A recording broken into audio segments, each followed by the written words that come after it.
You know, I remember at one point, President Moi was saying, he's a driver of a bus, and this bus has everybody in it. In our Korah, in our pastors, Thieves. it has everybody in it.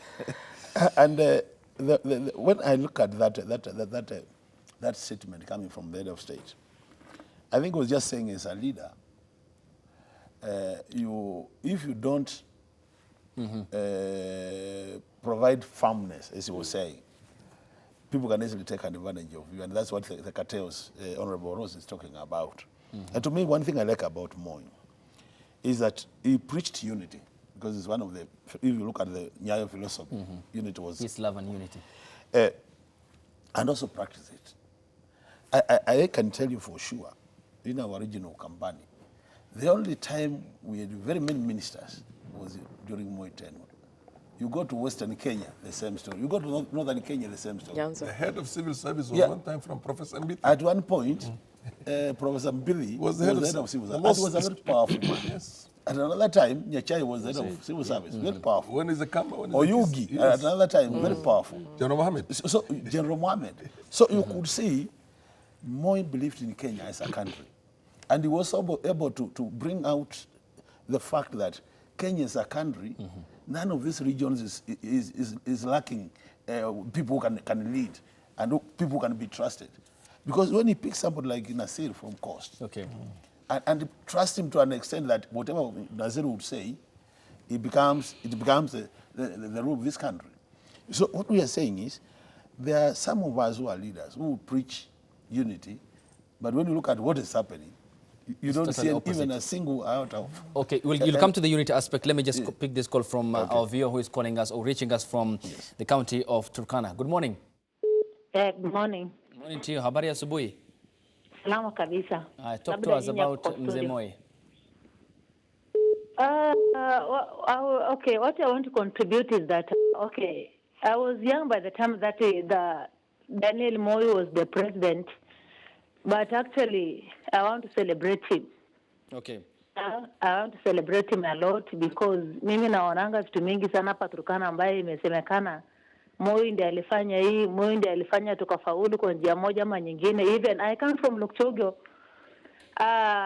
where we are bordering Sudan and Kenya. Lukchogo is in the Sudan. But kitu nyuwa nasikia ni kwamba Moi ndiye alipigania paka hiyo border mahali sasa hivi iko Moi ndiye alipigania. So in one way or another, actually I want to celebrate him and I condole with his family. Nawapatia pole. Okay. Kutoka kwangu. Yes.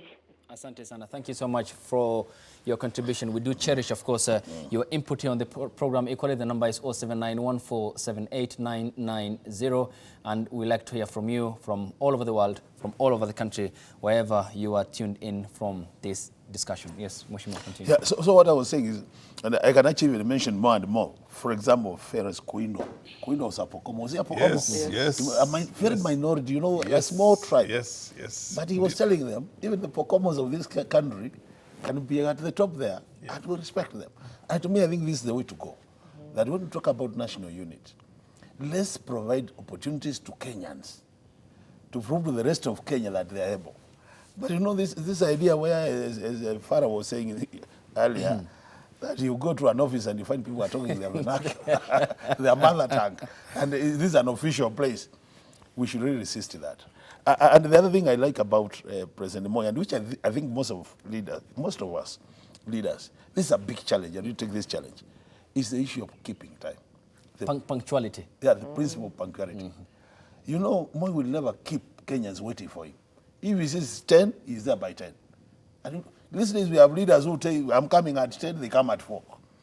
Imagine keeping Kenyans thousands, and since you are a leader, there will be thousands and thousands waiting for you. Imagine the man hours lost, waiting for someone just to collab with them. And say, I think we really need to change the way we are doing things. And that's why you see we are able to move the country to the next level. If we pick some of this issue, these virtues which are important to Kenyans. And Moi was always early in the morning. He goes to church. You know, at times when For me, you know, like Alida, you need Breakfast with the crowd. you know, the role modeling. The fact that a president is able to wake up early in the morning, and by 10 he's seated in a church somewhere, and that is very, you can see what he said, when I die, he's already singled out a hymn, forever in the Lord, to be played when he's been buried. So you can see the kind of the role modeling. When young Kenyans see that, I see, a whole president can even decide which song will be played when he's been buried. It shows you are serious leader. And I think these are kind of the basic things we need to practice as leaders. And to me, really, this issue of national unity is a challenge to all of us as leaders. We need to unite this country. The other day, you saw what happened in my own county with the BBI rally. We are talking about building bridges, then we are kicking one of us out of the meeting. Farah was there, Rose was there. To me, I think we need to accommodate different opinions. If we are to build these bridges to make Kenya a united country.